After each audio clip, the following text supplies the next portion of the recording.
ಹಿಜಾಬ್ ಅದು ವಾಪಸ್ ತಗೊಂಡ್ಬಿಡ್ತೀವಿ. ಈಗೇನು ಹಿಜಾಬ್ ಇಲ್ಲ ಈಗ. ನೋ ಹಿಜಾಬ್. ಹಿಜಾಬ್ ಹಾಕೊಂಡು ಹೋಗ್ಬೋದು ಈಗ. ಗೊತ್ತಾಯ್ತಾ? ಆದೇಶ ವಾಪಸ್ ತಗೊಳ್ಳಿ ಅಂತ ಹೇಳಿದ್ದೀನಿ ನಾನು. कि हमारी रियासत में यहाँ इस वक्त हिजाब की कोई परेशानी तालिबात के लिए लायक नहीं है. जल्द अज जल्द उसको हम जो कानूनी पेचीदगियों में उलझा हुआ है वो भी सारी चीजों को हम खत्म करने की कोशिश करेंगे.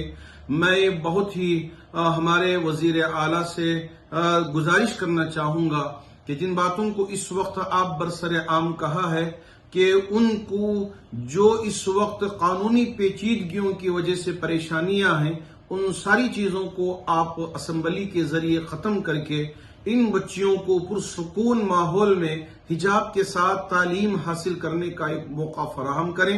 आपने बहुत ही उम्दा बातें और बहुत ही अच्छी बातें आपने उस वक्त जिक्र की. हम उसे दिल से कबूल करते हैं और आपको धन्यवाद भी कहेंगे कि वाकईतन आपने बहुत ही जरूरी बातें जो इस वक्त जरूरी है उनकी तरफ इशारा किया. ये सारी चीजें लोग अपने अपने तौर पर कपड़े पहने और इसी तरह जो पसंद है वो खाएं.